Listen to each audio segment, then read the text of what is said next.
सो hello दोस्तों, welcome back to this channel. तो classical mechanics के और एक इंपॉर्टेंट टॉपिक में आपका बहुत बहुत स्वागत है।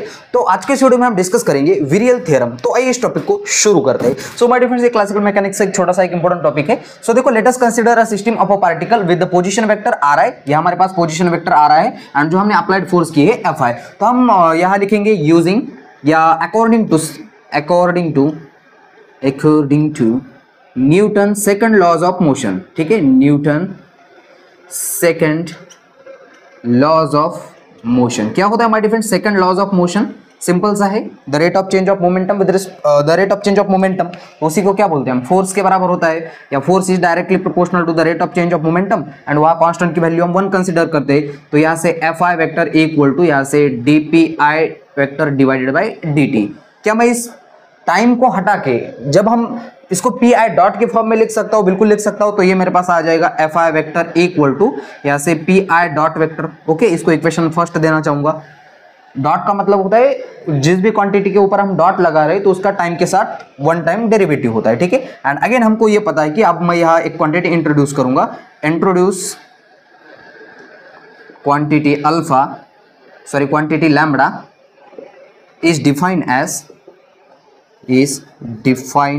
एज सो ये मेरे पास जो लैम्बडा होता है, ये lambda is equal to summation over, यहां से प्रोडक्ट लेना पड़ता है हमको मोमेंटम का एंड किसका? मोमेंटम एंड पोजीशन वेक्टर आ रहा है। ठीक है, सो इसको भी इक्वेशन नंबर सेकंड देना चाहूंगा एंड इसको क्या करेंगे माय डिफरेंस? डिफरेंशिएट करेंगे with respect to time. So ये मेरे पास बनेगा, तभी यह लाइन लिखेंगे हम, differentiate above equation, differentiate above equation with respect to time we get. So जैसे मैं इसको डिफरेंशिएट करूंगा तो यहाँ हम प्रोडक्ट रूल यूज करेंगे।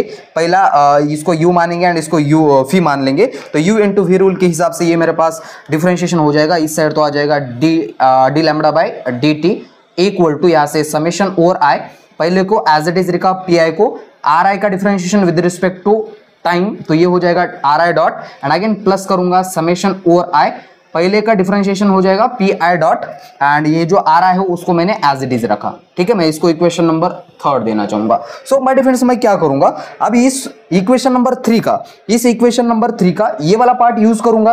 तो पहले तो यहाँ ऊपर लाइन लिखेंगे यूजिंग इक्वेशन 3। सो यहाँ मिटा दो ऊपर वाला, आई होप कि आपने नोट कर लिया होगा।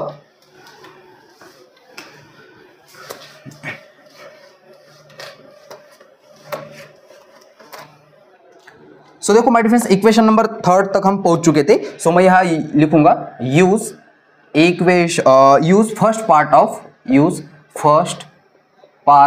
Of equation 3। सो जैसे ही इस वाले पार्ट को अगर आप देख पा रहे होगी कि ये मेरे पास समेशन ओवर आई एंड यहाँ लिखा मैंने P I R I equal to, या पी आई यानी कि मोमेंटम है। तो मोमेंटम को हम किस तरीके से लिखते हैं? Momentum equal to mass into velocity. तो वेलोसिटी के लिए हम क्या लिखेंगे? आर आई डॉट लिखना पड़ेगा हमको। एंड और एक इंपॉर्टेंट बात, यहाँ से देखो माय डिफरेंस, हमने आर आई डॉट लिखा है यहाँ, तो यहाँ एक आर आई डॉट ऑलरेडी है, सॉरी यहाँ से आर आई डॉट एंड यहाँ एक आर आई डॉट।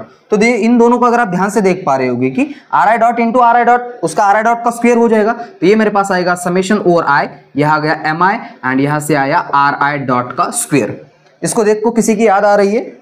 ना उसकी नहीं। देखो जरा, मेरे पास काइनेटिक एनर्जी होती है, वी नो काइनेटिक एनर्जी क्या कहती है हमको? Kinetic energy equal to summation over I and यहाँ से 1/2 एम आई वेलोसिटी का स्क्वायर आर आई डॉट का स्क्वायर। ये 2 मैं इसके मल्टीप्लिकेशन में भेज दे सकता हूं, तो बिल्कुल भेज दे सकता हूं। यहां से मेरे पास आएगा समेशन ओवर आई, यहां आ गया M I R I dot का स्क्वायर इक्वल टू 2t।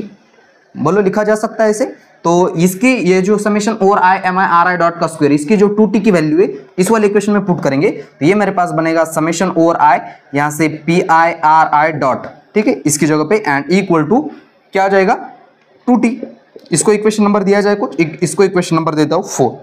अब क्या करेंगे?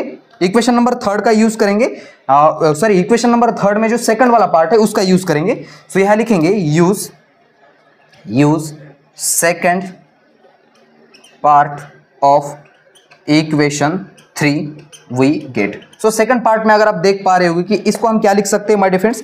जैसे मैं इसको लिखूंगा समेशन ओवर आई एंड यहां लिखा मैंने पी आई डॉट एंड यहां से आर आई इक्वल टू। सो अभी हमने पढ़ा कि जो पी आई, अगर आप यहां से मैंने इक्वेशन नंबर 2 मिटा दिया है, अगर आप पी आई डॉट को देख पा रहे होगे कि उसको हम फोर्स लिख सकते हैं। ठीक है, सो इस force F I equal to को जिस तरीके से लिखा था हमने D P I upon D T, and again ये टाइम का डेरिवेटिव हटा के इसकी जगह पे क्या लिखा था पी आई डॉट, तो इस पी आई डॉट की जगह पे क्या लिखा जा सकता है एफ लिखा जा सकता है, तो मैं यहाँ लिखूंगा समेशन ओवर आई एंड यहाँ से F I R I, okay, and इसको इक्वेशन नंबर आप 5 दे दूंगा। एंड ध्यान से अगर आप देख पा रहे हो कि इक्वेशन नंबर 4 एंड 5, तो इस वाले ये वाला पार्ट इधर दिखाई दे रहा है, ये वाला पार्ट इधर दिखाई दे रहा है, तो इक्वेशन नंबर 4 एंड 5 का यूज करेंगे इक्वेशन नंबर 3 में, एंड उसको अगेन इंटीग्रेट करेंगे 0 से लेकर टाउ तक, तो वो क्या हो जाता है देख लेते हैं, तो आप यहां तक नोट कर लीजिएगा।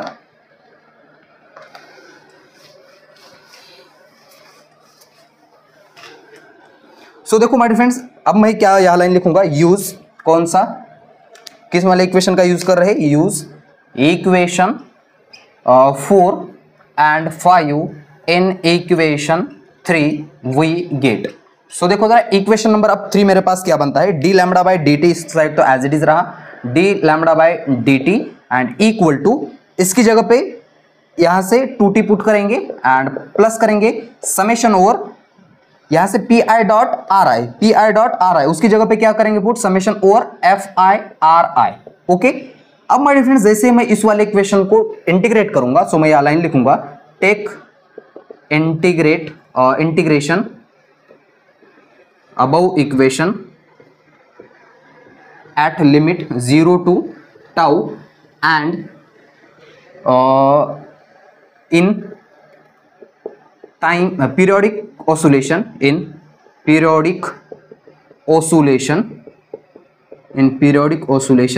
d lambda by dt are vanishes। तो ये क्या करता है हमारे पास, जैसे मैं इंटीग्रेट करता हूं इस वाले इक्वेशन को एंड लिमिट पुट करता हूं 0 से लेकर टाउ तक, तब ये वाला पार्ट हमारा वैनिश कर जाता है, तो मेरे पास कुछ इस तरीके से इक्वेशन आता है वो इक्वेशन। सो देखो यहां तक आप नोट कर लिया होगा I hope. So my dear friends जैसे मेरे पास वो D lambda by D T वाला पार्ट जो है वो वैनिश कर जाएगा, तो ये मेरे पास 0 आ जाएगा, एंड ऊपर वाला इक्वेशन मेरे पास 0 equal to 2t plus summation over I and यहां से एफ आई आर आई, क्या मैं इसको इस तरह भेज दे सकता हूं, तो ये हो जाएगा मेरे पास -2t equal to summation over I, ये आ गया F I R I, and ये -2 इसके डिवाइडेशन में भेज देंगे, तो ये मेरे पास t इक्वल टू आ जाएगा -1/2 समेशन ओवर आई यहां से F I R I dot, so R I sorry. So my dear friends this equation is called as a virial theorem. So इस इक्वेशन को क्या बोलेंगे, वीरियल थ्योरम। सो यहां हम लाइन लिखेंगे this theorem is called as a, या this equation is called as a virial theorem।